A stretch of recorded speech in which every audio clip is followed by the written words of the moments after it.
안녕하세요. 이시우TV의 이시우입니다.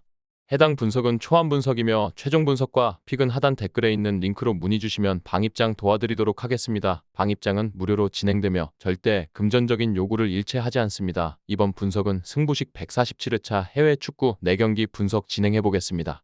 인터 밀란은 이번 시즌 3-5-2 포메이션을 기반으로 안정적인 경기 운영을 이어가고 있습니다. 이 포메이션은 중원과 측면의 균형을 맞추면서도 탄탄한 수비 조직력을 바탕으로 경기를 지배할 수 있는 구조입니다. 특히 디마르코의 측면 크로스는 팀의 주요 공격 옵션으로 그의 정교한 킥력은 상대 수비 라인 뒤 공간을 효과적으로 공략하는 데 강점을 보입니다. 디마르코의 크로스는 최전방 공격수들에게 정확히 연결되며 다양한 득점 기회를 창출합니다. 중원에서는 지엘린스키와 차라놀루가 플레이메이커 역할을 맡아 공격의 시발점 역할을 수행합니다. 이 두 선수는 날카로운 전진 패스와 경기 조율 능력을 통해 상대의 수비를 흔들며 공격 상황에서 높은 창의성을 발휘합니다. 공격진에서는 마르티네즈와 튀람이 호흡을 맞추며 최전방에서 득점을 노립니다. 그러나 두 선수 모두 최근 기복이 있는 득점력을 보이고 있어 결정적인 순간에서의 마무리 능력이 다소 아쉬운 상황입니다. 마르티네즈는 뛰어난 움직임과 골 결정력을 바탕으로 상대 수비를 압박하지만 최근 몇 경기에서 찬스를 놓치는 장면이 자주 목격되고 있습니다. 튀람 역시 강한 피지컬과 돌파 능력으로 상대 수비를 흔들지만 득점력에서는 아직 일관성을 보여주지 못하고 있습니다. 그럼에도 불구하고 인터 밀란의 중원과 측면에서 창출되는 기회는 두 선수의 득점 가능성을 꾸준히 높이고 있습니다. 수비 라인은 비세크, 데브라이, 바스토니로 구성된 백스리가 중심을 잡고 있습니다. 이들은 수비에서의 조직력을 바탕으로 상대 공격을 차단하는 데 능숙합니다. 특히 데브라이는 공중볼 경합과 위치 선정에서 강점을 보이며 바스토니는 빌드업 상황에서 정교한 패스로 공격 전환에 기여합니다. 인터 밀란의 수비는 바렐라와 둠프리스의 적극적인 수비 가담 덕분에 더욱 견고해집니다. 바렐라는 중원에서의 왕성한 활동량으로 상대의 역습을 미리 차단하며 둠프리스는 측면에서 강한 수비력을 발휘해 상대 공격수를 효과적으로 제압합니다. 이들의 헌신적인 수비 가담은 인터 밀란이 역습에 강하게 대응할 수 있는 이유 중 하나입니다. 반면 파르마는 4-2-3-1 포메이션을 기반으로 공격을 전개하며 주로 빠른 역습을 통해 득점을 노리는 팀입니다. 칸첼레리, 모하메드로 구성된 이선 라인은 기동성과 기술적인 능력을 바탕으로 빠르게 전진하며 상대의 수비를 공략합니다. 이들 중 칸첼레리는 오른쪽 측면에서 뛰어난 돌파력과 크로스를 통해 공격 기회를 만들어내며 많은 중앙에서 날카로운 패스로 공격의 흐름을 조율합니다. 모하메드는 왼쪽 측면에서 활발한 움직임으로 상대의 풀백을 압박하며 공격적인 돌파와 슈팅으로 득점을 노립니다. 최전방의 보니는 파르마의 공격 전개의 마지막 단계를 책임지고 있지만 종종 고립되는 모습을 보이며 팀의 공격 효율성을 떨어뜨립니다. 보니는 피지컬과 제공권에서 강점을 가지고 있지만 상대 수비의 집중 견제를 받을 때 자신에게 오는 기회를 살리지 못하는 경우가 많습니다. 이러한 문제는 파르마가 공격을 전개할 때 단조로운 패턴을 반복하게 만들며 상대의 수비가 쉽게 대응할 수 있는 빌미를 제공합니다. 파르마의 수비는 발로그와 레오니가 중앙을 책임지며 델프라토가 수시로 수비 라인의 가담의 변형 백스리 형태를 유지합니다. 이들은 수비 상황에서 안정감을 제공하며 상대의 공격을 효과적으로 차단하는 모습을 보여줍니다. 특히 델프라토는 풀백임에도 불구하고 적극적으로 수비에 참여해 팀의 조직력을 높이는 데 기여하고 있습니다. 또한 솜과 케이타는 중원에서 수비적으로 헌신하며 상대의 공격 흐름을 끊어내는 역할을 합니다. 이들의 수비 지원 덕분에 파르마는 상대적으로 대량 실점을 피할 수 있는 안정적인 수비력을 보여주고 있습니다. 이번 맞대결에서 인터 밀란은 탄탄한 수비 조직력과 안정적인 경기 운영을 통해 파르마를 압도할 가능성이 높습니다. 파르마는 빠른 역습 전개에서 날카로움을 보여주지만 단조로운 공격 패턴과 최전방에서의 마무리 부족이 걸림돌이 될 수 있습니다. 인터 밀란의 백스리는 이러한 파르마의 역습을 효과적으로 차단할 준비가 되어 있으며 바렐라와 둠프리스의 수비 가담은 상대의 측면 돌파를 무력화할 가능성이 높습니다. 결국 인터 밀란은 중원과 측면에서의 창출 능력을 바탕으로 경기를 주도할 것이며 높은 점유율과 안정적인 경기 운영을 통해 승리를 노릴 것입니다. 파르마는 간헐적인 역습 기회를 통해 득점을 시도하겠지만 인터 밀란의 촘촘한 수비를 뚫기는 어려울 것으로 보입니다. 경기는 인터 밀란의 승리로 마무리될 가능성이 높으며 대량 득점보다는 안정적인 경기 운영 속에서 한 골에서 두 골 차이의 결과로 승점 3점을 확보할 전망입니다. 아탈란타는 이번 시즌 주로 3-4-2-1 포메이션을 사용하며 이 시스템을 통해 균형 잡힌 공격과 수비를 펼치고 있습니다. 공격의 핵심은 데 케텔라르와 루크먼이 담당하며 이들은 각각의 위치에서 창의적인 플레이와 기술을 통해 상대의 수비를 공략합니다.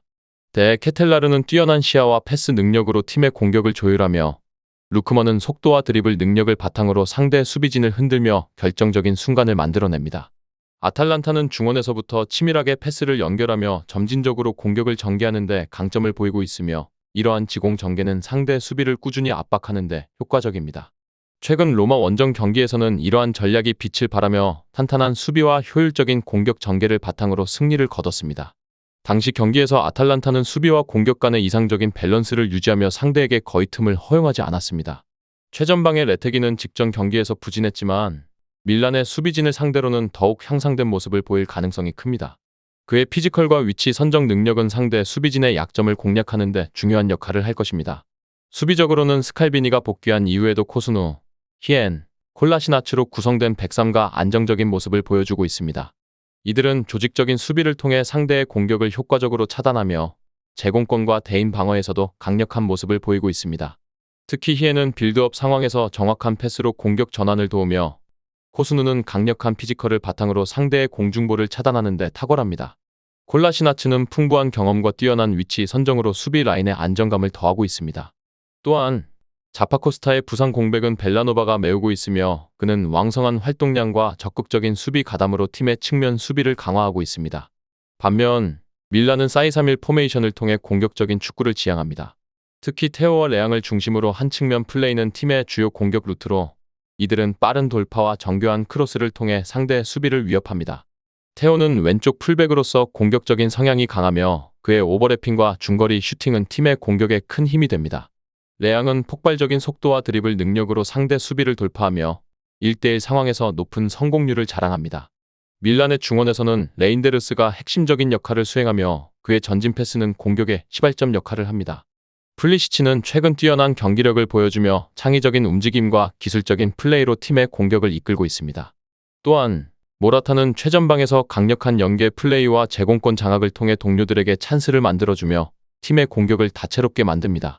밀란은 최근 컵대회 16강전에서 사스올로를 상대로 6대1이라는 압도적인 승리를 거두며 공격력에서의 강점을 다시 한번 입증했습니다. 그러나 밀란의 수비는 여전히 불안 요소로 작용하고 있습니다. 차우와 가비아로 구성된 중앙 수비 라인은 조직력에서는 안정적이지만 두 선수 모두 느린 발로 인해 빠른 역습에 취약한 모습을 보이고 있습니다. 이는 아탈란타와 같은 역습에 강한 팀을 상대할 때 치명적인 약점으로 작용할 수 있습니다. 아탈란타는 밀란의 수비 뒷공간을 공략하며 빠른 전환을 통해 득점을 노릴 가능성이 높습니다. 루크먼과 데 케텔라르의 기민한 움직임은 밀란 수비의 약점을 공략하는 데 효과적일 것입니다. 결과적으로 이번 경기에서 밀란은 높은 점유율을 바탕으로 경기를 주도하며 득점을 노리겠지만 아탈란타의 공수 밸런스가 이를 효과적으로 차단할 가능성이 큽니다. 아탈란타는 빠른 공격 전환과 탄탄한 수비 조직력을 통해 밀란의 공격을 무력화하며 반격을 통해 효과적으로 득점을 올릴 수 있을 것으로 보입니다. 경기의 흐름은 치열한 공방전으로 전개될 가능성이 높지만 최종적으로 아탈란타가 근소한 차이로 승리를 가져갈 것으로 예상됩니다. 양팀 모두 강력한 공격력을 보유하고 있지만 아탈란타의 안정된 수비와 효과적인 전환 플레이가 경기의 결과를 결정짓는 중요한 요소가 될 것입니다. 이 외에도 다른 축구 분석과 야구 분석 및 종합픽이 궁금하시다면 하단 고정 댓글 링크로 문의주세요. 에버튼은 이번 시즌 4-4-2 포메이션을 기반으로 속도가 있는 축구를 구사하며 주로 맥닐과 은디아예를 활용한 측면 돌파와 빠른 역습에 의존하는 모습을 보이고 있습니다. 맥닐은 왼쪽 측면에서 뛰어난 돌파력과 정교한 크로스를 바탕으로 공격의 물꼬를 트며 은디아예는 오른쪽에서 기민한 움직임과 개인 기술로 상대 수비를 흔드는 역할을 맡고 있습니다. 이들의 활약은 에버튼이 측면에서 공격의 기회를 창출하는 데 중요한 요소로 작용하고 있습니다. 최근 울버햄튼과의 경기에서는 이러한 장점이 극대화되며 칼버트 루인을 중심으로 한 제공권 활용이 돋보였습니다. 칼버트 루인은 상대 수비와의 공중볼 경합에서 우위를 점하며 팀의 공격 기회를 다수 만들어냈고 그의 존재감은 에버튼이 상대 박스 안에서 위협적인 상황을 만들어가는데 크게 기여했습니다. 또한 두쿠레가 중원의 이선에 배치되면서 에버튼의 에너지 레벨은 더욱 높아졌습니다. 그는 왕성한 활동량과 수비 가담을 통해 중원에서의 공수 전환을 원활하게 하며 상대의 공격을 초반에 차단하는 데도 중요한 역할을 하고 있습니다. 그러나 이러한 변화에도 불구하고 에버튼의 공격 패턴은 여전히 단조롭다는 지적을 받고 있습니다. 팀의 전반적인 공격 전개가 측면에 지나치게 의존하는 경향이 있으며 중앙을 통한 창의적인 플레이나 예측 불가능한 공격 시도가 부족하다는 점은 한계로 작용하고 있습니다. 수비 측면에서는 브레이스웨이트와 타코스키가 중심을 잡으며 안정적인 모습을 보여주고 있습니다. 이들은 제공권에서 강점을 발휘하며 공중볼 상황에서 상대의 위협을 효과적으로 차단하고 있으며 라인 컨트롤 또한 훌륭하게 수행하여 상대의 역습을 사전에 차단하는 데 성공하고 있습니다. 이러한 수비진의 견고함은 에버튼이 대량 실점을 방지하고 비교적 안정된 경기 운영을 가능하게 하는 중요한 요소로 작용하고 있습니다. 한편 리버풀은 4-3-3 포메이션을 기반으로 살라와 디아즈를 중심으로 한 측면 공격과 지공 전개를 선호합니다. 살라는 특유의 민첩성과 드리블 능력을 바탕으로 상대 수비를 괴롭히며 디아즈는 폭발적인 스피드와 강력한 슈팅으로 상대 골문을 위협합니다. 이들의 활약은 리버풀이 측면에서 다수의 찬스를 만들어내는데 큰 기여를 하고 있으며 리버풀 공격의 핵심적인 축으로 자리 잡고 있습니다. 중원의 존스는 창의적인 패스와 넓은 시야를 바탕으로 공격을 이끌고 있으며 그의 패스 능력은 리버풀이 상대 수비를 무너뜨리는 데 중요한 역할을 하고 있습니다. 그러나 리버풀의 공격진은 여전히 기복이 있는 모습을 보이고 있습니다. 특히 누네즈는 결정적인 순간에서의 골 결정력 부족이 드러나며 팀의 대량 득점 기회를 살리지 못하는 경우가 자주 발생하고 있습니다. 이러한 점은 리버풀이 경기 주도권을 잡고도 상대적으로 적은 득점으로 경기를 마무리하는 원인 중 하나로 작용하고 있습니다. 수비에서는 코나테의 부재와 더불어 주전 선수들의 체력 부담이 뚜렷하게 나타나고 있습니다. 리버풀은 후반에 접어들수록 라인 컨트롤이 느슨해지는 모습을 보이며 이는 상대에게 공간을 허용하게 되는 주요 요인으로 작용하고 있습니다. 특히 최근 뉴캐슬과의 경기에서는 경기 후반 집중력 저하로 인해 동점골을 허용하며 승점 3점을 확보하지 못하고 무승부에 그쳤습니다. 이러한 문제에도 불구하고 리버풀은 에버튼의 단조로운 공격 전개를 충분히 제어할 수 있을 것으로 보입니다. 에버튼은 빠른 역습과 제공권을 활용해 리버풀의 수비진을 위협하려 하겠지만 중앙 창의성 부족과 측면에 지나치게 의존하는 공격 방식으로 인해 리버풀의 조직적인 수비를 뚫기에는 어려움이 클 것입니다. 리버풀은 높은 점유율과 공격의 다변화를 통해 경기를 지배할 가능성이 높으며 창의적인 패스 플레이와 측면 돌파로 에버튼 수비진을 공략할 것입니다. 최종적으로 리버풀이 경기를 우세하게 이끌며 승리할 가능성이 높아 보입니다. 다만 리버풀 역시 최전방의 기복과 수비 체력 문제로 인해 대량 득점이나 무실점을 기대하기는 어려울 수 있습니다. 결과적으로 리버풀이 승리를 거두면서도 양팀이 다득점 양상의 경기를 펼칠 가능성이 높아 보입니다. 제노아는 이번 시즌 주로 4-5-1 포메이션을 활용하며 피나몬티를 최전방에 배치해 제공권을 중심으로 단순하지만 효율적인 공격 전개를 시도하고 있습니다. 팀의 전술은 측면에서 크로스를 올려 피나몬티의 머리를 노리는 방식이 자주 활용되며 특히 세트피스 상황에서 그의 강력한 공중볼 능력이 돋보입니다. 그러나 이러한 단조로운 공격 패턴은 상대 수비의 집중 견제를 받으면 효과가 급격히 떨어지는 모습을 보이고 있습니다. 최근 우디네세와의 경기에서도 2-0 승리를 거두었지만 경기 초반 상대팀의 퇴장으로 수적 우위를 점하며 비교적 쉽게 경기를 풀어갔다는 점을 고려해야 합니다. 이 경기에서 제노아는 수비를 두텁게 하며 역습을 통해 찬스를 만들어냈지만 상대가 완전한 전력을 발휘하지 못한 상황에서 얻은 결과라는 한계가 있습니다. 공격진에서는 메시아스와 말리노프스키의 부재가 뚜렷하게 드러나고 있습니다. 이들의 결장으로 인해 팀은 U자 빌드업에 지나치게 의존하며 중원에서 전방으로의 연결이 매끄럽지 못한 상황이 자주 발생하고 있습니다. 중원의 창의성 부족은 상대가 수비적으로 나설 경우 더욱 두드러지며 이는 제노아가 고립된 피나몬티에게 충분한 지원을 제공하지 못하게 만듭니다. 결과적으로 제노아는 공격이 단조로워 상대 수비진을 뚫기 위한 다양한 옵션이 부족한 상태입니다. 수비에서는 바스케즈와 드 윈터의 부상 공백을 메우기 위해 바니와 보글리아코가 출전하고 있습니다. 이들은 경험은 다소 부족하지만 최근 경기에서 조직적인 수비 라인 컨트롤을 통해 안정적인 모습을 보이며 팀에 기여하고 있습니다. 특히 상대의 공격이 단조로울 경우 이들의 수비 집중력이 더 빛을 발하고 있으며 이는 이번 경기에서도 유효할 가능성이 높습니다. 제노아는 수비를 단단히 하며 상대의 공격을 차단하고 역습을 통해 기회를 창출하려 할 것입니다. 토리노는 3-5-2 포메이션을 바탕으로 아담스와 사나브리아를 중심으로 한 공격을 전개하고 있습니다. 이들은 침투와 제공권을 활용한 전술을 자주 구사하며 상대 수비의 빈틈을 공략하려 합니다. 그러나 최근 나폴리와의 경기에서는 0-1로 패하며 공격에서 뚜렷한 해결책을 찾지 못했습니다. 주포 자파타의 부재는 토리노의 공격에 큰 영향을 미치고 있으며 그의 빈자리를 메우기 위한 뚜렷한 대안이 없는 상황입니다. 아담스와 사나브리아는 활발히 움직이며 기회를 창출하려 하지만 결정력 부족으로 인해 득점으로 연결되는 경우가 드뭅니다.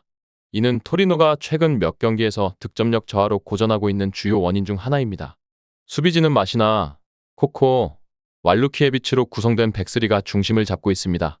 이들은 안정적인 라인 컨트롤을 통해 상대의 공격을 차단하며 지네티스와 리네티의 적극적인 수비 가담으로 중원을 견고하게 유지하고 있습니다. 토리노는 수비적인 면에서 비교적 안정된 모습을 보이며 상대의 단조로운 공격을 효과적으로 차단할 수 있는 역량을 갖추고 있습니다. 제노아의 공격 패턴이 단순하기 때문에 토리노는 중원에서의 압박과 빠른 수비 복귀를 통해 상대 공격을 무력화할 가능성이 큽니다. 양팀 모두 공격 전개에서 창의성 부족과 단조로운 패턴이 문제로 작용하고 있습니다. 제노아는 피나몬티를 중심으로 한 공격을 시도하겠지만 토리노의 조직적인 수비와 압박을 뚫기는 어려울 것으로 보입니다. 반대로 토리노 역시 자파타의 부재로 인해 공격에서 큰 변화를 기대하기 힘들며 사나브리아와 아담스의 활약에도 불구하고 결정적인 기회를 만드는데 어려움을 겪을 가능성이 높습니다. 결국 이번 경기는 양팀 모두 공격에서의 제약으로 인해 득점 기회가 제한적일 것으로 예상됩니다. 경기 전반적으로 치열한 중원 싸움과 수비적인 안정감을 바탕으로 한 신중한 경기가 펼쳐질 가능성이 높으며 무승부와 저득점 경기 결과가 유력할 것으로 보입니다. 끝으로 정확한 배당 변동에 따른 실시간 추적과 최종 예측은 배팅 마감 직전까지 이루어져야 합니다. 위 부분을 참고하는 배팅이 아닌 더 근시적인 결과는 배당률 흐름의 변화 및 경기 시작 전 결장자 정보에 따라 변동될 수 있습니다. 함께 배팅으로 더 효율적인 승률을 만들고자 만들어낸 채널입니다. 모든 경기를 영상에 담아내기엔 한계가 있습니다. 이외 다른 경기들의 정보와 결과 예측 및 더 많은 도움이 필요하시다면 분석방으로 언제든지 연락주세요. 최선을 다해 보이겠습니다.